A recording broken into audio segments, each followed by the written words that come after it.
From WDTN, Dayton's NBC, this is 2 News at 5 with breaking news. And there was a fight here, fight there, fight here. There was fights everywhere. Right now, it's the baseball brawl making national headlines. Tempers flare and fists fly at the Dragons game. Police say a pitcher's rage turns a baseball into a weapon.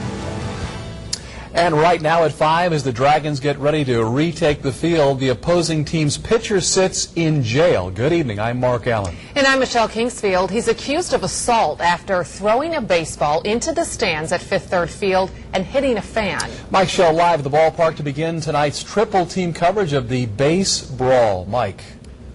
Mark and Michelle, his name is Julio Castillo. He is a 21-year-old from the Dominican Republic. Peoria Chiefs officials say he doesn't speak much English, but tonight, officers have a message for him. And that message is, what he did was criminal. As soon as Peoria's manager pushes Dragons manager Donnie Scott, Castillo comes into the picture and lets loose with the baseball. Watch it again in real time. You can clearly see how hard he throws the ball. Castillo is then tackled by a Dragons player and the fight begins.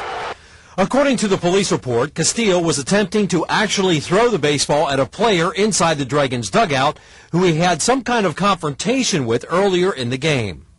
Your Honor, this is Julio Castillo, case number 08-CRA-11056, charged with felonious assault.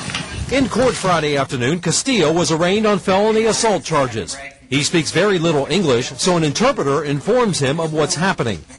Several fans gave their accounts of what happened to police. One man said, the pitcher threw the ball with no concern of causing injury. Another said, he reared back and fired the game baseball into the crowd toward our direction, striking the gentleman in the forehead, knocking him senseless.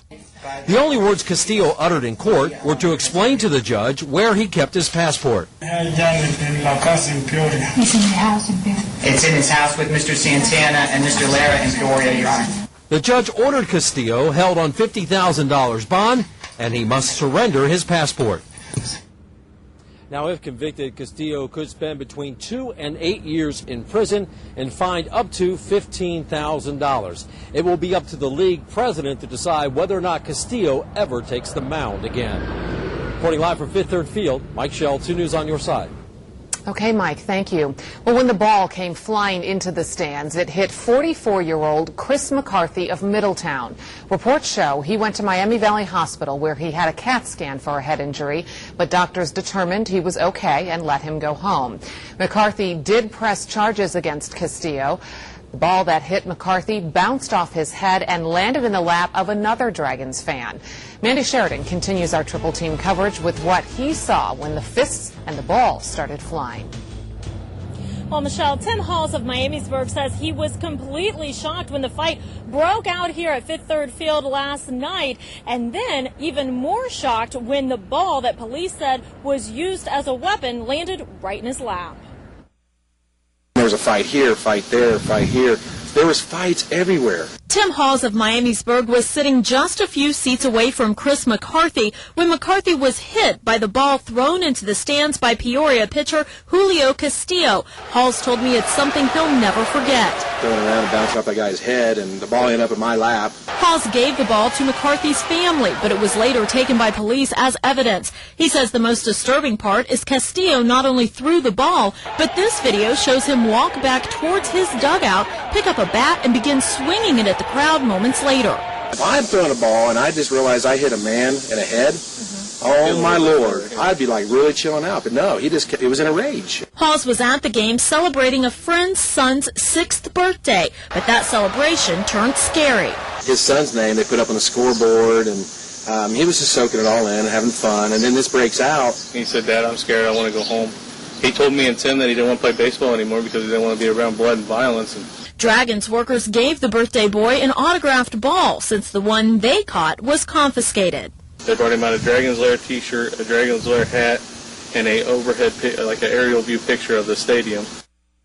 And now, coming up at 6 o'clock, we'll hear from a child psychologist who talks a little bit about the effects that this may have had on the children here in the stands. Reporting live in Dayton, Mandy Sheridan, 2 News on your side.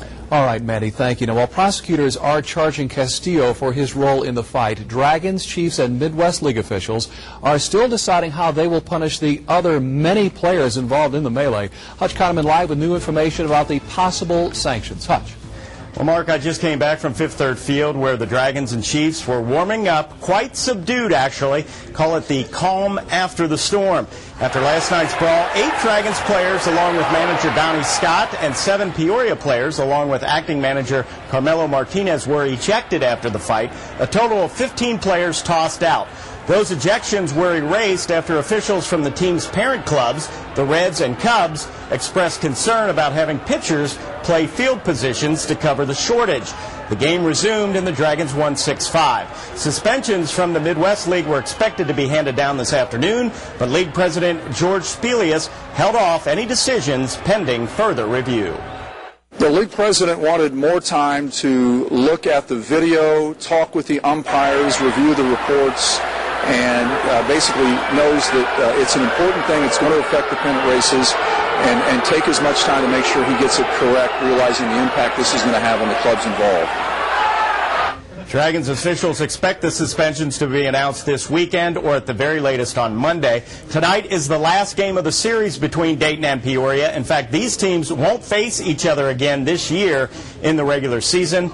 Not surprising, Dragons management and players were not commenting on last night's brawl. Reporting live, Hutch Kahneman, 2 News on your side.